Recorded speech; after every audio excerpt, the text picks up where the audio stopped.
Hello అండి, నేను మీ doctor Uday K Reddy Palvai, orthopaedic surgeon, treatment range hospital, road number 4 KPHP. PRP గురించి విని మీకు బోర్ కొడుతుండొచ్చు, నేను కాదన్ను. బట్ దాని బెనిఫిట్స్ అలా ఉన్నాయి కాబట్టి మాటికి నేను చెప్పాల్సి వస్తుంది. I want the society to understand the reality of it, the benefits of it. ఈ PRP ఓన్లీ మోకాలకే ఇస్తారా అనేది పెద్ద క్వశ్చన్ అంటే చాలామందికి. నో, PRP అనేది జాయింట్స్, లిగమెంట్స్, టెండాన్స్, మజిల్స్, బర్సా ఇలాంటి ఎక్కడున్నా సరే ఈ PRP అనేది మనకి హెల్ప్ అవుతుంది. ఫర్ ఎగ్జాంపుల్, పైనుంచి కనుక వచ్చినట్టయితే భుజం. చాలామంది యంగ్స్టర్స్ జిమ్ అలవాటు లేకుండా సడన్గా జిమ్కి వెళ్ళిపోవడం, సడన్గా వెయిట్స్ ఎత్తేయడం అండ్ త్రో మూమెంట్, క్రికెట్ అలవాటు లేకుండా చిన్నప్పుడు ఆడాము, మళ్ళీ 20 ఏళ్ళలో ఆడేస్తాం, 30 ఏళ్ళలో ఆడేస్తాం, అలవాటు లేకుండా సడన్గా వార్మప్ లేకుండా త్రో మూమెంట్ చేస్తారు. త్రో మూమెంట్ ఆ తర్వాత 2-3 డేస్ నుంచి షోల్డర్ జాయింట్ మూమెంట్స్ పెయిన్ఫుల్ ఉంటాయి. రీజన్ చిన్న కఫ్ టైర్స్, చిన్న లేబరల్ టైర్స్. అది ఒక కండిషన్. ముసలి వాళ్ళకి, డయాబెటిక్ ఉన్న వాళ్ళకి, ఆడవాళ్ళకి లెఫ్ట్ షోల్డర్ పెయిన్ వస్తుంది, మూమెంట్స్ పెయిన్ఫుల్ ఉంటాయి. వెనక్కి చేయి తిప్పడం రాదు, ముందుకు చేయి రొటేషన్స్ రావు.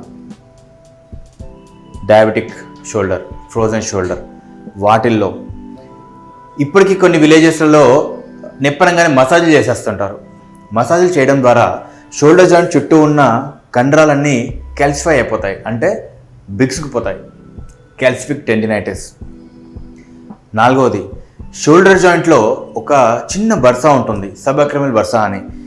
రిపీటెడ్గా వర్క్ చేసి లేబర్లో రిపీటెడ్గా, లేదంటే ఓవర్ హెడ్ తలపైన మూమెంట్ ఇచ్చి ఆ షోల్డర్లో ఆ బర్సా అనేది డ్యామేజ్ అవుతుంది. Sub acromial bursa. ఆ బర్సా ఇన్ఫ్లమేషన్లో కూడా షోల్డర్ జాయింట్లో ఈ 4 కండిషన్స్లో PRP అనేది చాలా బాగా హెల్ప్ అవుతుంది. కిందికి వచ్చినట్టయితే మోచేతుల్లో మనం చాలా కామన్గా IT వాళ్ళు, స్పోర్ట్స్ పర్సన్, టేబుల్ టెన్నిస్ ఆడేవాళ్ళు, షటిల్ ఆడేవాళ్ళు, ర్యాకెట్ వాడేవాళ్ళందరిలో, లేదంటే ఆడవాళ్ళలో, ఇంట్లో ఉన్న ఆడవాళ్ళలో బట్ట ఉతికేటప్పుడు, గరిటె తిప్పేటప్పుడు మోచేతుల్లో నొప్పి వస్తుంది అంటూ ఉంటారు. కామన్గా దీనికి పదం పడేస్తారు, టెన్నిస్ ఎల్బో అని. ఆ టెన్నిస్ ఎల్బోలో లేదు, దానికి ఆపోజిట్ సైడ్ ఉండే నొప్పి గోల్ఫర్స్ ఎల్బో, లేదు ప్రొనేటార్ సిండ్రోమ్ అనే కండిషన్స్లో PRP హెల్ప్ అవుతుంది. హిప్ జాయింట్కి వచ్చినట్టయితే ట్రొకాంట్రిక్ బర్సైటిస్. మనం చాలా కామన్గా నడుంకి సైడ్లో నేను సైడ్ తిరిగి పడుకోవాలంటే కష్టపడుతున్నాను, నేను సైడ్ తిరిగి పడుకోవడానికి నా వల్ల అవ్వట్లేదు, చాలా కామన్. అదేంటో తెలీదు, సైడ్ తిరగలేకపోతున్నాను. అది ట్రొకాంట్రిక్ బర్సైటిస్. ఆ ట్రొకాంట్రిక్ బర్సైటిస్లో ఇంకా కొందరు కాక్సిడేనియా.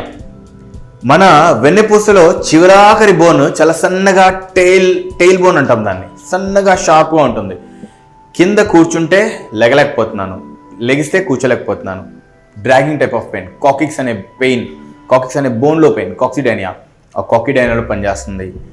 అండ్ దెన్ మన మోకాలకు వచ్చినట్టయితే every other condition. Example, quadriceps అనే మజిల్ టేర్ అయింది, ఇంట్రాపటలార్, సూప్రాపటలార్ బర్సా ఇన్ఫ్లమేషన్ అయింది, మోకాలు అరుగుదల ఉంది, ACL టేర్ అయింది, కాండ్రోమలేషియా పటలా వచ్చింది, ఆస్టియోకాండ్రైటిస్ డెసిగెన్స్ అంటాం. ఇవన్నీ పదాలు మనం డే టు డే లైఫ్లో వింటూనే ఉంటాం. మోకాలు అరుగుదల, కీళ్ళ మార్పిడి చేసే బదులు ఆల్టర్నేటివ్స్, ఇవన్నిటికీ కూడా మన PRP హెల్ప్ అవుతుంది. ఇంకా కిందికి వెళ్ళినట్టయితే యాంకిల్ జాయింట్ చుట్టూతా. పొద్దున్న లేగంగానే కాలు కింద పెట్టాలంటే నేను నడవలేకపోతున్నాను, కాలు కింద పెట్టాలంటే చాలా ఇబ్బంది పడుతున్నాను, ప్లాంటర్ ఫేషియాటిస్. లేదంటే మన మడిమ వెనుక భాగంలో పైన కాలు మూమెంట్ ఇవ్వాలంటే ఇబ్బంది అవుతుంది, హీల్ వేసుకుంటే బాగుంది, హీల్ తీయంగానే నిల్చోలేకపోతున్నాను, టిపికల్ క్యాల్కేనియల్ స్పర్స్. సో ఈ అన్ని కండిషన్స్లో కూడా PRP అనేది చాలా బాగా హెల్ప్ అవుతుంది. ఈ PRP తీసుకోవడానికి ఎటువంటి సందేహం, డౌట్ ఏది అవసరం లేదు.